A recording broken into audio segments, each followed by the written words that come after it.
todos irmãos, né? É isso? É. Então tá tudo em família, glória a Deus. Queridos irmãos, aos demais obreiros, se vão abraçar para a gente não perder tanto tempo nas. Abra sua Bíblia em Marcos capítulo de número 14. Marcos de número 14, Evangelho do Senhor Jesus Cristo, segundo escreveu Marcos, no capítulo de número 14.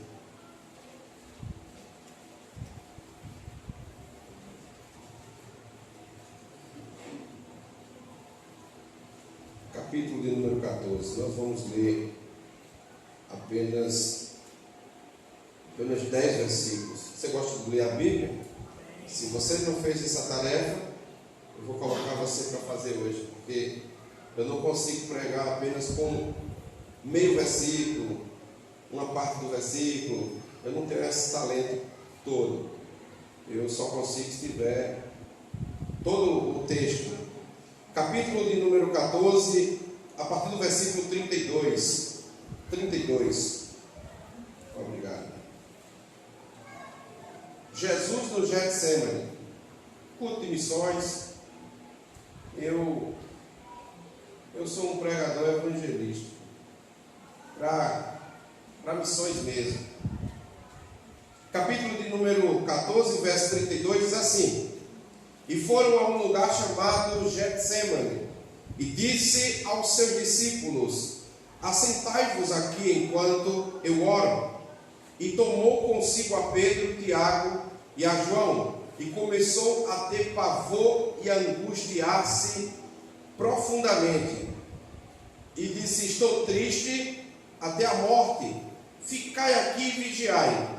E tendo ido um pouco mais adiante, prostrou-se em terra e orou para que, se possível fosse, passasse dele aquela hora. E disse: Abba, Pai, todas as coisas que são possíveis, afasta de mim este cálice. Não seja, porém, o que eu quero, mas o que tu queres. 37, diz assim: chegando, achou os discípulos e disse a Pedro: Simão, dormes? Não podes vigiar uma hora?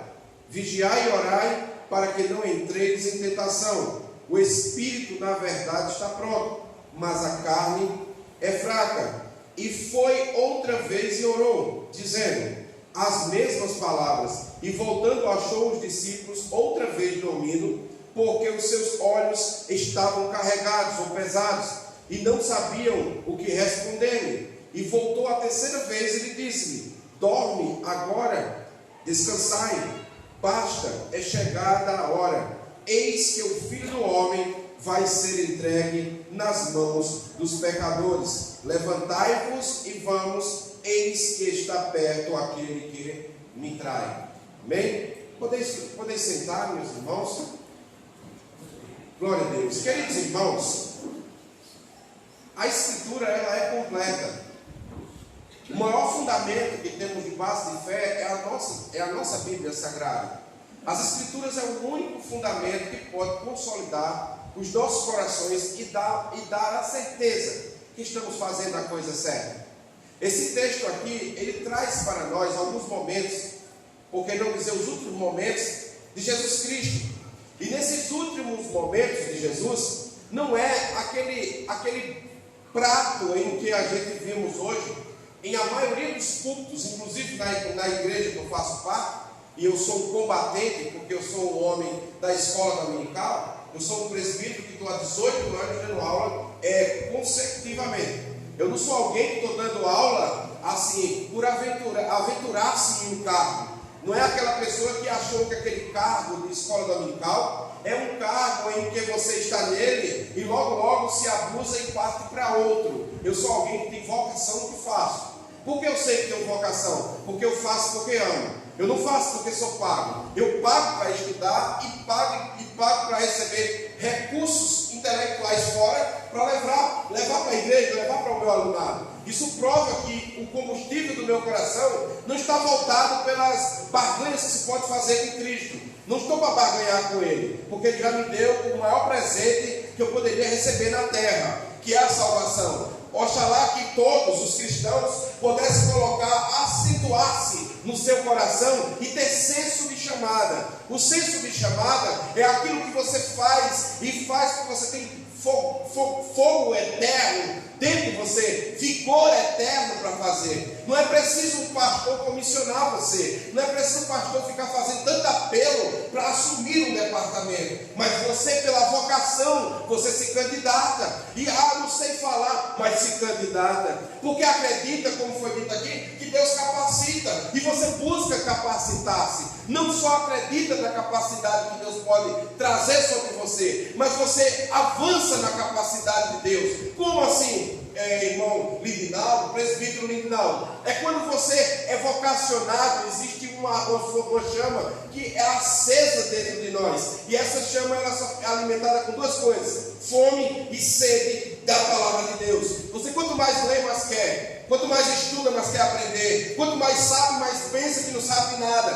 Quanto mais bonito se você fala de Deus, mais você entende que precisa falar muito mais bonito dele, porque ele é a excelência. Então assim, quando nós olhamos para esse texto, nós pegamos todo o currículo contrário dos cultos que são recheados de palavras, são palavras boas, irmão. Um evangelho que só traz coisas boas, é tudo bom, tudo vai dar certo, está tudo bem ajeitadinho, não existe isso no evangelho. O evangelho é chamado já em contradição a todo esse parâmetro. Por quê? Porque diz: aquele que quiser vir após mim, negue-se a si mesmo. Negar a si mesmo não é fácil, porque o homem ele é conduzido por uma alma, e essa alma dentro dele existem algumas coisas que não querem Deus de forma nenhuma. Então como é que pode alguém conciliar tantas coisas boas se desde a chamada que Jesus faz, ele já diz: negue a si mesmo? Você gosta de alguma coisa que é melhor do que eu? Então joga essa coisa fora, porque para você estar comigo é necessário você jogar muitas coisas que você gosta.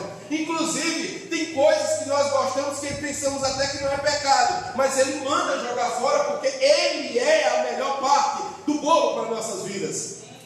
Aí aqui nós chegamos em Marcos, em Marcos no capítulo 14, aí nós encontramos um Jesus que não é um Jesus que está falando: calai-vos, aquetai-vos o mar, ou criando situações para um homem com a mão ressecada ter um milagre. Não, nós encontramos um Jesus que diz assim: olha, a minha alma está profundamente angustiada, a minha alma está em ponto de sair de dentro de mim, de tanta agonia.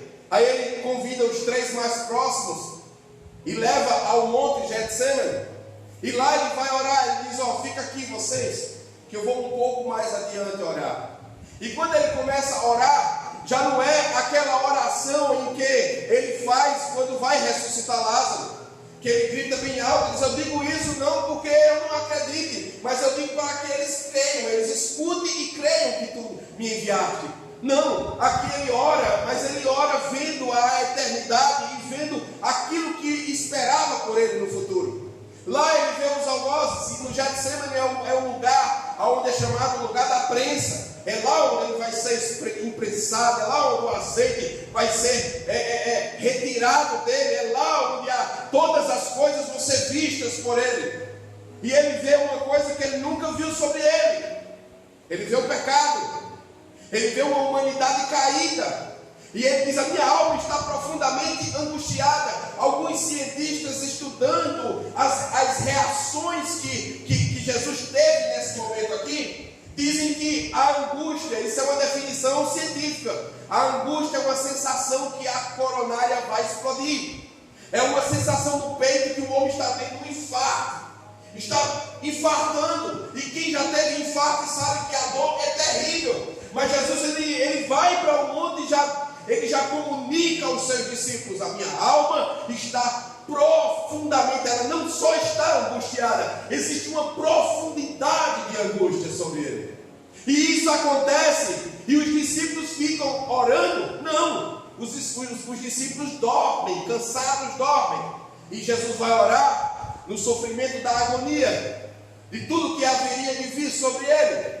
A Bíblia relata que no Getsemane ele teve uma pressão psicológica inimaginável. A pressão psicológica que ele teve foi tão grande que vasos e microvasos explodiram, estouraram, e passou a suar não só o suor, mas sangue e suor saíram dos seus poros. Segundo a ciência diz que um homem, quando tem essas reações, é quando ele passa por um período de pressão psicológica que dificilmente acontece num cidadão.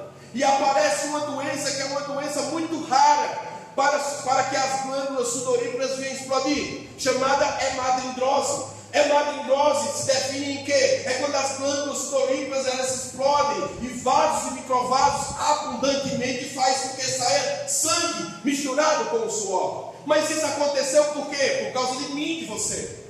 Talvez as razões pelas quais nós saímos de casa para o culto, eu digo sempre na igreja que eu faço parte, as razões pelas quais você sai de casa para o culto, tem que ser como Paulo disse em Romanos capítulo 12, versículo 1. Rogo-vos, irmãos, pelas compaixões de Deus, que apresentei os vossos corpos como sacrifício vivo, santo, agradável a Deus. É alguma coisa que tem um tripé para controlar. É o corpo fará vivo. Primeiro Deus quer um crente na igreja vivo. Vivo.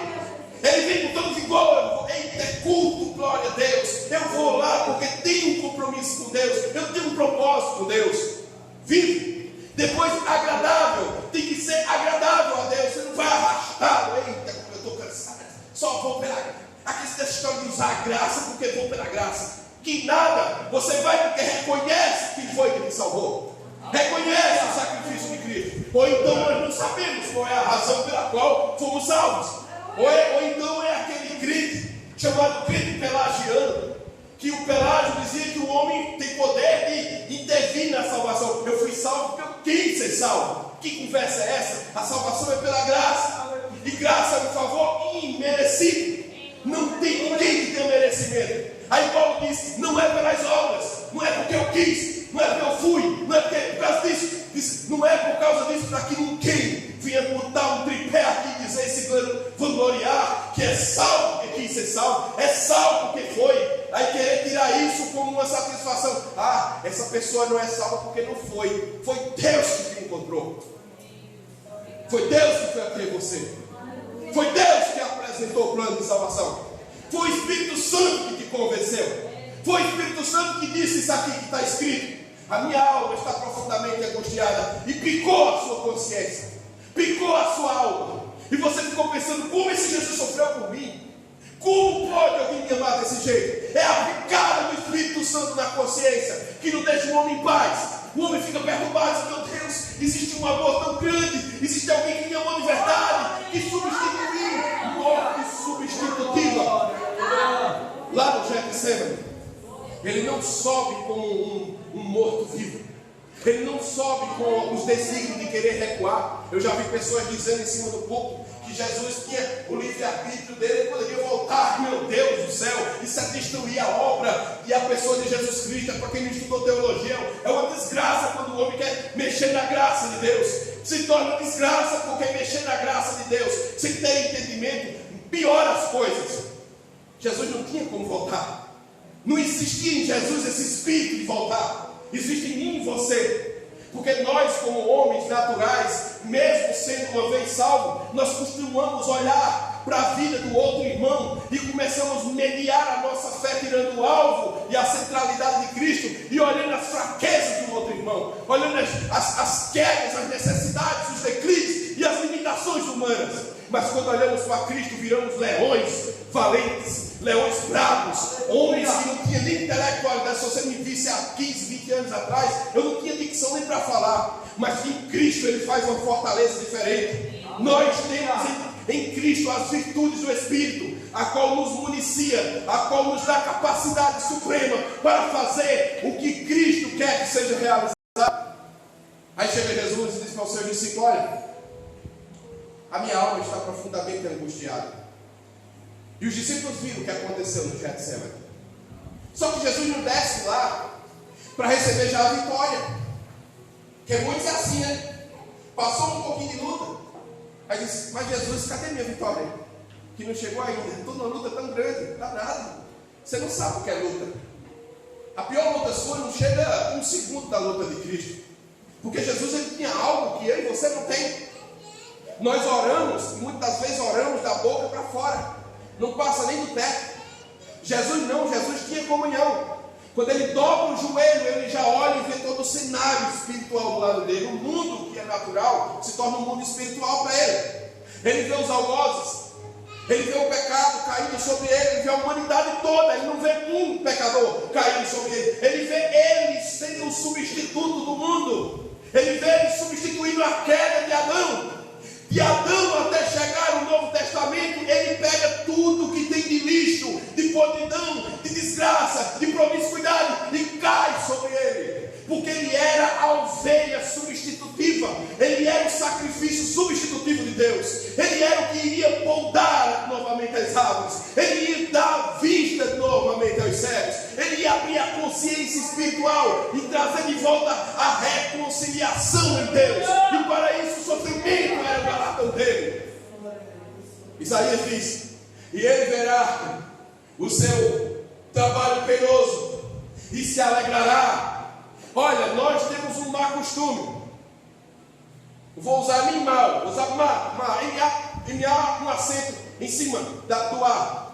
É mau costume. Sabe de quê? Sermos imediatistas. Queremos tudo no nosso tempo. Mas quando estamos em Deus, até a prova não tem banco, ela pode passar a vida toda conosco. Mas quando estamos em Deus e estamos em Cristo olhando para Ele, nós não sentimos os impactos que o mundo pode trazer. Sabe por quê? Porque a graça de Deus, ela nos fortalece e nos faz vislumbrar o céu. Hoje parece que falar do céu é como falasse de uma coisa é uma coisa que fosse um enigma. Existe isso? Existe. Nós fomos salvos para ir para o céu. A terra é uma temporada tão curta, é um piscar de olhos. Ninguém aqui vive. Olha, quem tem 40 anos, como eu tenho 44, daqui a 100 anos não existe dignidade na terra. Se eu pensar nisso, eu tenho mais fé, mais abundante vontade de fazer a obra de Deus. Mas quando fica pensando nos recursos, em viver eu queria tanto possuir uma casa muito melhor que a minha, um carro muito melhor do que o que eu já tenho, aí nós conseguimos tirar o alvo espiritual, não fazemos nada para Deus. É pessoas morrendo do nosso lado e nós não ligamos. Mas quando olhamos em Cristo, nós temos a fortaleza e o dever de fazer a obra de Deus. Aqui é culto de missões, é um culto que Deus tem que picar a consciência do cristão e mostrar para ele que existe um projeto que ele colocou na mão do cristão, de todos, não só nas costas do pastor, do vice-presidente e dos obreiros que cooperam com ele. Todos nós temos um trabalho para ser feito. Quem foi que mandou fazer o trabalho? Não foi o pastor, não foi o vice-presidente que mandou você fazer. Foi Deus que te chamou para fazer. Ide e fazer discípulos por todas as nações. Ide, Ele deu a ordem, ide e vai. E disse: eu irei com vocês e farei sinais no meio de vocês. Mas parece que a gente não acredita. Ele está na fila de um banco. A pessoa tem um passamento e morre, tem vergonha de orar. Está lá uma conversa: está chovendo tanto, faz frio, faz calor, está frio, está calor. E Jesus fica de lado. Porque Jesus já podia, esse aqui quem comanda o espaço, o céu, a terra, tudo, a lua que dá todos os sentidos aí das estações do ano. É Jesus que faz isso. Eu estou muito satisfeito com a chuva. Eita, que calor, estou muito satisfeito com o calor. Por quê? Eu não consigo me adaptar. Eu digo, mas eu consigo, sabe por quê? Aí eu disse para uma pessoa lá no meu trabalho: está sentindo muito calor? Está incomodado com o calor? Estou. Sabe por que você está sentindo esse calor? Porque está quente, né? Não é por causa disso. Você está sentindo porque você está vivo. Peça para morrer. Peça para morrer, peça para o seu coração parar, que você esfria no instante. Esfria para ele, misericórdia, misericórdia nada. E nós, como cristãos, perdemos a visão de Deus. Aí começamos a entrar nesse molejo do diabo na terra. Mas tem base bíblica para isso, presbítero, para chegar e falar essas coisas grosseiras? Não é grosseira não. Deus dá um norte para nós. Romanos capítulo 12, versículo 2: não vos conformeis com este século, mas transformai-vos pela renovação do vosso entendimento, para que possais experimentar qual seja a boa, perfeita e agradável vontade do mundo. É isso? Não, é a perfeita e agradável vontade de Deus. Aleluia. E a vontade de Deus é que o homem chegue ao pleno conhecimento da pessoa de Jesus Cristo.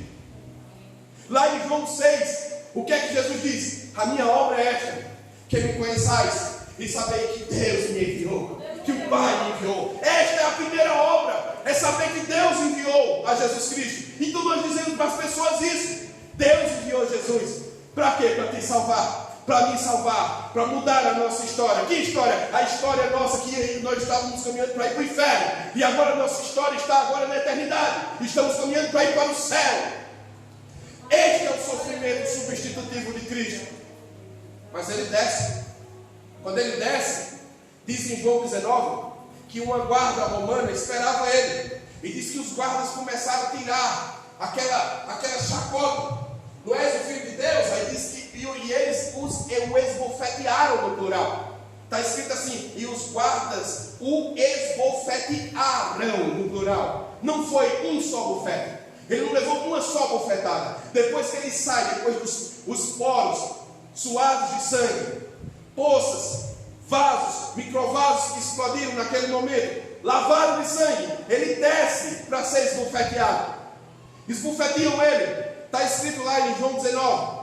Depois do mesmo cenário de turbulência, é colocado na cabeça dele uma coroa de espinho. E aquele que coloca a coroa de espinho na cabeça dele, não coloca anestesiando, coloca seca, pega num arbusto conhecido lá em Israel, que tem espinhos de aproximadamente 5 centímetros. Mas não fica só a coroa de espinho. Salve ao rei! Alguém pega uma cana como que fosse um pau sei lá, daqueles que faz birimbau. Como é o nome daquele? Bambu. E taca na cabeça dele. Espinhos gigantescos penetram o couro cabeludo, que é uma dor inimaginável. Mas ele não abre a boca, não fala nada, porque estava profetizado sobre ele, lá em Isaías 53, como ovelha muda foi levada ao matador, e não abriu uma só boca, não falou uma só voz. Agora, o que é que significa isso? Presbítero Lidinaldo, alguém apanhar como Jesus apanhou, sofrer como ele sofreu, e não falar, não gritar, significa mais do que eu e você pensa. Porque nós temos uma medula óssea, e ela é constituída não só para restaurar o sangue do corpo. A medula não é só a parte do corpo em que ela multiplica o sangue. Quando alguém perde sangue, ela tem poder para multiplicar o sangue no corpo. A medula, ela tem capacidade também de puxar pelas células nervosas a todo o corpo, para que o homem não morra com uma cotovelada que ele dá na parede. Quem já deu assim uma cotovelada na parede e recebe um choque no cotovelo e dá um grito? Aquele grito que você dá é suficiente, porque a medula óssea pega as células nervosas, puxa a dor e distribui para todo o corpo, para que você não desmaie. Porque todas as vezes que levamos uma topada, quebramos uma unha do pé, aquela dor gigantesca, ela era para nos desmaiar, para derrubar. Mas o Espírito de Deus que nos criou, formou uma medula óssea que ela carrega as células nervosas e puxa toda a dor e dispara para todo o corpo, para quando nós gritarmos não cair no chão. Mas em Jesus não houve isso. Em Jesus ele ficou calado. Espinho na cabeça, pancada na cabeça, sangue em todo o seu corpo. Mas não encerra. A sessão de truculência começa agora, quando ele passa para o açoite romano. Quando ele é lançado ao castigo romano, que é o azorrague, que é ser chicoteado, ele passa para a maior sessão de truculência, aonde os homens que eram colocados eram homens treinados psicologicamente. A Bíblia não narra qualquer coisa. Suetônio Plínio, que é um dos historiadores da época, ele diz uma palavra sobre a cruz. A mensagem da cruz era conhecida para os romanos como uma palavra romana, greco-romana. Diz assim, ex crucius, fora da cruz. As dores que o homem sentia eram tão profundas e tão gigantescas que o homem saía, a sua alma sai daquele lugar, de tanta dor, de tanto sofrimento. E eles colocaram um nome. Alguns historiadores dizem que o homem, quando ia à cruz, que era sentenciado por atacar Roma, atacar o império, atacar os governos, diz que quando ele sabia que ia ser crucificado, ele se urinava todo, já ia se defecando todo. Sabe por quê? Porque ele sabia o que esperava por ele. Agora, se este homem natural sabia o que esperava por ele, o que dirá nosso Senhor Jesus Cristo, que conseguiu ver todo o cenário do que aconteceria com ele? Jesus, desde quando ele começou o seu ministério, que ele dizia que ia ser crucificado, que ele ia morrer na cruz. E eu digo isso lá na igreja que eu faço parte, e muitos que eu prego sempre a mesma coisa. Sabe por quê? Porque eu estou enfadado de coisas bestas pregadas no nosso meio. Me desculpe dizer, tem tanta gente pregando besteira. A maior mensagem, a mensagem da cruz, É tema do nosso cenário. Tema do bom pregador é a mensagem da cruz. A mensagem da cruz é a que consolida eu e você sentar nesse banco. A mensagem da cruz é a que inicia o trabalho redentor na nossa vida. A mensagem da cruz é que nos dá reflexão no culto de ceia. Porque recebi do Senhor o que também vos ensinei, que na noite que o Senhor foi traído, já começa dizendo coisa ruim. Sabe por que Jesus não trouxe a salvação para nós debaixo de um galardão de bênção? Ele trouxe a salvação debaixo de muita luta, muito sofrimento para nós estarmos sentados. Paulo diz em 2 Coríntios capítulo 8, versículo 9. Ele diz assim, porque a graça de Deus, ele diz, porque louvamos pela graça de Deus, que ele sendo rico, se fez pobre, para que na sua profunda pobreza nós fôssemos enriquecidos. Você entende o que é isso? Dá para entender a cidade do texto. Ele está dizendo que ele se fez o homem mais pobre, mais miserável nessa terra, para que eu e você sentasse nas cadeiras do príncipe. Isso é o galardão da vitória em Cristo. Todas as outras coisas que vieram com você é um só número pequeno do que Cristo fez. O diabo tem tentado ocultar na mente do cristão o tamanho do que Cristo fez. Quer ver outro texto bíblico maravilhoso? Paulo fala aos Efésios capítulo 1, versículo de número 3. Ele diz assim, quer ver? Ele fala, rogo pelas compaixões, não vou ler porque o cérebro deu uma oscilada, e só Deus tem poder de saber tudo, mas eu vou ler porque ele está ali fora, ele vai ser alvejado, não tem a que comparar. Capítulo 1, versículo 3, bendito seja o Deus e Pai do nosso Senhor e Salvador Jesus Cristo. Olha o complemento, olha o conectivo. Quem faz redação sabe, eu faço letras, eu sei o que é muito bem a língua portuguesa. Olha o conectivo, bendito seja o Deus e Pai do nosso Senhor e Salvador Jesus Cristo, o qual nos abençoou com toda sorte de bênçãos nos lugares celestiais em Cristo Jesus. Nós estamos assentados do lado de Jesus Cristo, em qual todas as bênçãos espirituais já foram outorgadas. Onde está escrito isso que já foi outorgada? Vá lá para 2 Coríntios capítulo de número 1, versículo de número 20, que ele diz assim, ele diz assim, porque todas quantas bênçãos que há em Deus, ou todos quantos projetos, propósitos e promessas que há em Deus, há verbo haver que pode substituir por existir, porque todas quantas promessas que existem em Deus, por ele quem Jesus Cristo está o sim e o amém, para a glória de Deus. Por quem? Pode olhar aí e dizer, por nós, é por nós que está o sim e o amém. Quando você ora, quando você crê, quando você levanta, Jesus diz sim para você, sim para você. Nós não entendemos. Em Cristo ele não morreu truculentamente assim para deixar você como um besta. É nós que estamos passando por um processo de desbiblificação. Olha que palavra interessante, desbiblificação. Retirar os conceitos bíblicos. Retirar, o diabo está fazendo de tudo para tirar a Bíblia de dentro do coração do homem, para crer em qualquer coisa menos a palavra.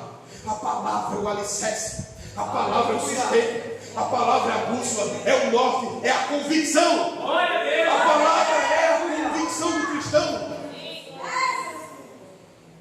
Aí Jesus desce para o azorrague, chicotezinho pequeno, cabozinho de 50 centímetros, 10 ou 12 pontas de couro, tecidos de couro, com pedaços de chumbos na ponta e pedaços de ossos de carneiro. O chumbo intencionalmente faz peso. Os ossos são como facas para cortar o tecido. A malícia, a desgraça, a desumanização que foi feita nesse chicote, preparado para esmagar o homem, para torturar ele, para fazer cortes e delacerações gigantescas no corpo. Aí diz a Bíblia que Jesus não abria nem a boca. E aquele homem que foi colocado lá, como eu ia dizendo há um período atrás, eu disse que o homem que era selecionado para chicotear, ele era psicologicamente um homem fortíssimo. Ele não sentia piedade, não sentia medo. Nele não havia nenhum tipo de resistência natural da natureza humana de sentir piedade, sentir tristeza, angustiar-se porque está batendo e está vendo o sangue voando. Não, ele era preparado para quanto mais ele torturava, mais ele se sentia bem. Era como que a alma dele se alimentasse com as pancadas. Aí a Bíblia diz que Jesus começa a ser chicoteado, e as delicerações começam a aparecer no seu corpo, cortes profundos, porque o chicote batia e quando puxava, pedaços de carne, pedaços de couro, pedaços de tecido era jogado para cima, e ele começa a sangrar abundantemente. Ele começa a passar por um momento, que é um momento chamado hiporrespiração, é quando a quantidade de sangue do corpo abundantemente começa a sair, e nós conseguimos fazer algumas coisas no corpo, alguma manobra mental, para que o sangue eleve e vá até o cérebro e irrigue, trazendo força. Mas Jesus tinha um corpo humano, Jesus foi criado por Deus Cordeiro, quando era morto lá no templo da lei e levado ao templo para que as narinas de Deus subissem o perfume e o aroma suave da aceitação do sacrifício. Jesus foi criado para morrer mesmo. Jesus foi criado para ser aquela ovelha que morre lá, mas não morrer e ficar morto. Então Jesus foi despedaçado pelo azorrague. Mais de 480 furos. Se você perceber, um chicote com 10 a 12 pontas, se você olhar 30 chicotadas, você multiplica vezes 12 e vai dar aproximadamente isso. 480 furos, perfurações gigantescas, sangue abundantes, sangrando do nosso Cristo.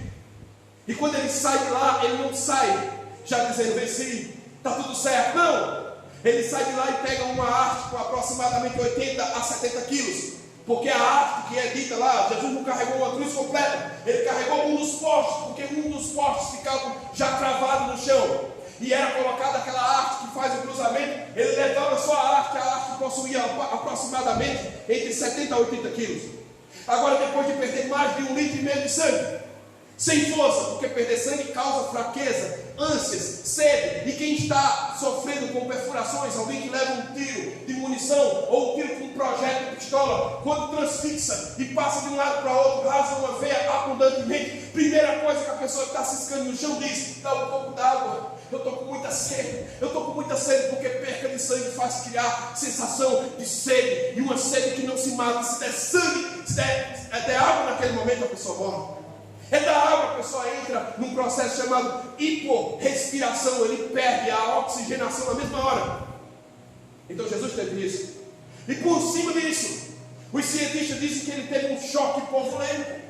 O choque hipovolêmico é quando a capacidade das panturrilhas lançarem o sangue. Você sabe por que você tem panturrilha? Tem gente que fala até da batata da perna. Minha batata da perna é tão feia, tão grande. Tem glória a Deus. Ela é o reduto, ela é o guardador de pressão. Ela é o que faz a pressão ser controlada. Por isso que os médicos mandam caminhar, para que a panturrilha faça esse movimento. E ela é como que fosse aquela máquina que bota, bombeando. Ela bombeia sangue, o sangue vem circulando o corpo. Bombeia, e cada circulação, aqueles globos vermelhos que está lá, com triglicerídeos alto, vai derretendo, vai sair da massa pelo suor, e jogando pelo corpo. E você tem uma pressão controlada. Eu não sou médico, eu só sou doido. Eu estudo, só isso. Está lá Jesus saindo do cenário da cruz para a caminhada da Via Crucis. Continua aí no sofrimento, mas disse que ninguém olhava para Jesus, ele mesmo sem parecer, e sem formosura no seu rosto não havia aquele sinal de dizer, me ajudem por favor, me ajude. Não, ele sabia o propósito dele. Olha o propósito dele aqui, ó. Está sentado aí? Você faz parte desse propósito. O propósito dele, Isaías disse, ele verá o seu penoso trabalho, ele verá e se alegrará. É isso aqui que ele vê hoje. Ele vê você e se alegra com você, porque a obra vigária teve eficácia na sua vida. Isso é a maior riqueza que um crente pode ter na sua alma. Isso não é comprado, irmãos. Eu falei hoje com a médica, lá no prédio onde eu trabalho, assim, médico. Ela disse, eu não consigo crer no Evangelho. Eu disse, é a forma que você vê. Bem tranquilo. Irmãos, eu sou um homem acadêmico, eu incorporei uma coisa em mim. Você acredita? Depois de mais de 10 anos de estudo, depois de ler mais de 50 livros de teologia, depois de muita coisa sobre mim, uma coisa eu notei, não sei de nada do mesmo jeito. Mas quando eu paro diante de uma pessoa, que eu sei que essa pessoa tem aquele canudo, que é o canudo que é ambiciado pela sociedade, e ela não tem Deus, eu digo, eu tenho mais do que ela. Eu tenho mais do que ele. É nós que se fragmentamos. Nasci crente, nasci no meio de um canto, só tem maconheiro. É por isso que eu não consigo dar certo em nada. É você que se vê desse jeito. Em Cristo o homem nasceu para dar certo. Em Cristo foi o projeto, foi feito para dar certo. Não existe um projeto meia boca de Deus. Os projetos de Deus sempre são eficazes e poderosos na pessoa dele. É como se vê. Eu disse para ela, alguém já te explicou Gênesis 1:1? Tu sabe como está escrito lá em hebraico, aquele texto? Tu sabe o verbo, as intenções verbais e como é a sintaxe do verbo em hebraico? Ela disse, não, nunca pensei assim. Você não pode falar porque você não crê. É porque não foi explicado a você o texto para você crer. Aí eu penso nisso aqui e penso no que foi dito aqui, Romanos capítulo 10, versículo 17. Porque a fé vem pelo quê? Pela pregação. E aí foi uma redundância. A fé vem pelo quê? Pela pregação. E a pregação do Evangelho, a pregação da palavra. Há isso no nosso meio. E eu fui dizendo para ela, lá o livro lá é Bereshit. De Bereshit para Elohim, Bereshit para Elohim, Et Hashavai Ve'et Haaretz. Eu digo, mas eu quero só o verbo parar. O verbo parar é criar-se do nada. É criar a existência do que não existe. Aí ela ficou olhando assim para mim, eu disse, ele tem mais. Esse verbo no singular, ele só diz se o Deus que está falando é o Deus criador de todas as coisas, se o verbo tiver no singular. Por isso que parar é criou.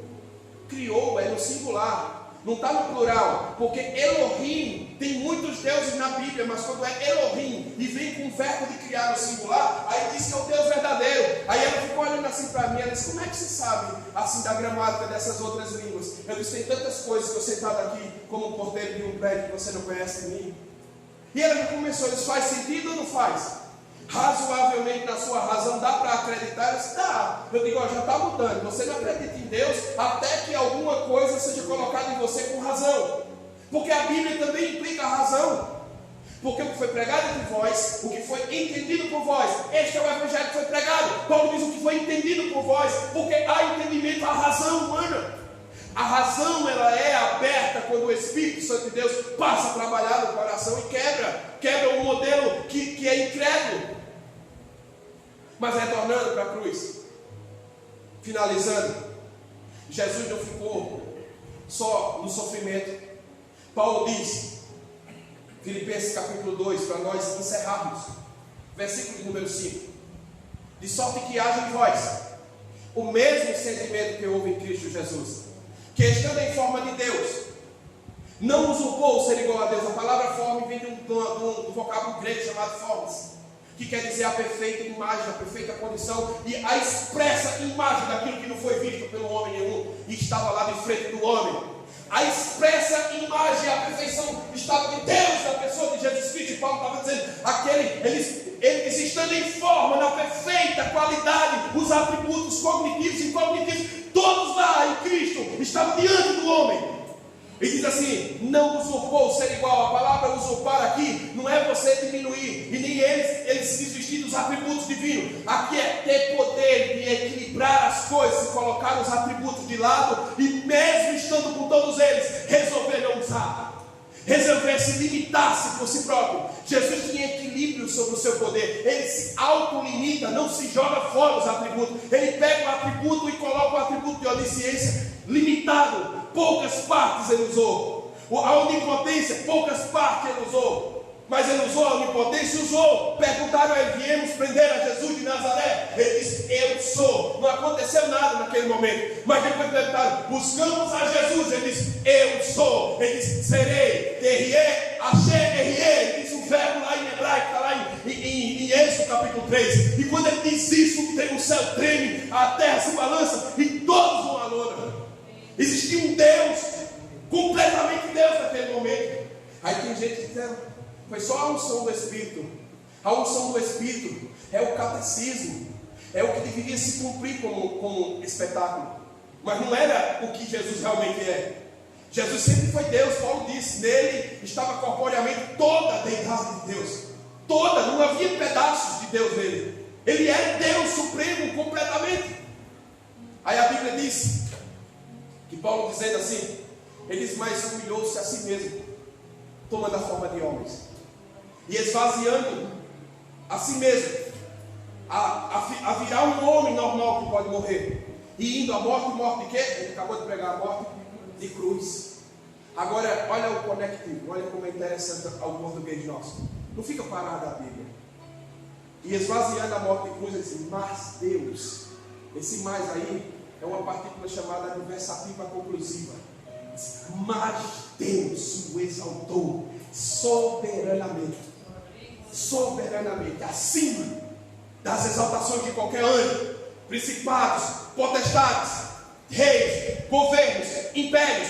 Jesus foi elevado acima de tudo isso. Aí diz assim, e deu-lhe um nome que é acima de todo nome, tanto dos que estão nos céus, dos que estão na terra e dos que estão embaixo da terra. Eu não sei se é os cadáveres, os ossos, não sei o que é que está embaixo da terra, mas o nome dele é maior. Aí gritam, o câncer mata, o câncer é isso, o infarto mata. O nome de Jesus Cristo é acima do infarto, acima do câncer, acima de qualquer propriedade, doença, sangue, infarto, coração, dor de coluna. O nome que é acima de todo nome é o nome de Cristo. Aí diz assim, e toda língua, porque isso aqui ó, é o vernáculo, é o vocábulo, é daqui que se confessa, e toda língua, tanto dos que estão nos céus, dos que estão na terra. Ah, Satanás tem poder? Tem não, porque a minha Bíblia diz que poder sobre poder tem Deus, e diz que em Jesus toda língua, até ele tem que confessar que Jesus Cristo é o Senhor, não é uma partícula aqui qualquer. Esse verbo de ligação é o Senhor, só que aqui entra outro verbo muito lindo para Jesus, é os verbos atemporais. Ele foi ontem, ele é hoje e ele será amanhã do mesmo jeito. Aí assim, toda língua confessa que só Jesus Cristo é o Senhor, para a glória de Deus Pai. Esse é o poder do Evangelho. O Evangelho é o poder de Deus em qualidade máxima. Quer ganhar vidas, quer ganhar pessoas para Cristo, pregue o Evangelho. Não pinte o Evangelho, pregue o Evangelho. Cite os textos bíblicos em que Cristo está centralizado com força e vontade. E Cristo fará milagres, sinais e maravilhas. O que falta no nosso meio é as pessoas crerem. Como disse John Stott, ainda está para ver um homem na terra que creia completamente na pessoa de Cristo e no seu Evangelho. Se aparecer este, ele muda todo o lugar. Porque nós temos muito maconheiro ali na rua nossa. Porque nós não cremos piamente no Evangelho. Me perdoe de dizer isso, pastor. Digo debaixo da graça de Deus. Por que é que tem tanto roubo na sua rua ainda? Porque não creu no Evangelho como deve ser crido. Porque quando crê no Evangelho, a Bíblia diz que Paulo, chegando em Éfeso, com 2 anos os feiticeiros e macumbeiros jogaram todos os livros de feitiçaria e de macumba nos seus pés, e queimaram tudo nos pés dele, dizendo, não existe outro Deus, não existe outro Senhor. O que Paulo prega é o Deus dos céus, é o Deus que faz milagres na Grécia, no meio das mentes poderosas. Ele inverteu o Evangelho naquele lugar. O Evangelho tem que ser crido, irmãos. Não é, olha, eu não sou contra o fogo, mas às vezes tem muito fogo e pouco Evangelho. Mas se tiver muito Evangelho, tem fogo. Errais não conhecendo o poder de Deus. A Bíblia diz, errais não conhecendo as Escrituras. É o poder de Deus. O poder de Deus vem por intermédio das Escrituras. As Escrituras é que apresentam o poder de Deus trabalhando. Não é o poder depois das Escrituras, é as Escrituras que fortalecem, fomentam e aparece o poder de Deus no lugar. Então, primeiro é a Bíblia. Se cremos na Bíblia, se cremos no Evangelho, se cremos na pessoa de Cristo, teremos sinais, prodígios e maravilhas no nosso meio. Que Deus continue nos abençoando em Cristo Jesus. Eu agradeço essa rica oportunidade. Que Deus abençoe os obreiros, os pastores, em nome de Jesus Cristo. Amém. Ninguém detém, é obra santa. Ninguém detém, é obra santa. Nem o inferno todo pode acabar esse amor. Ninguém detém, é obra santa.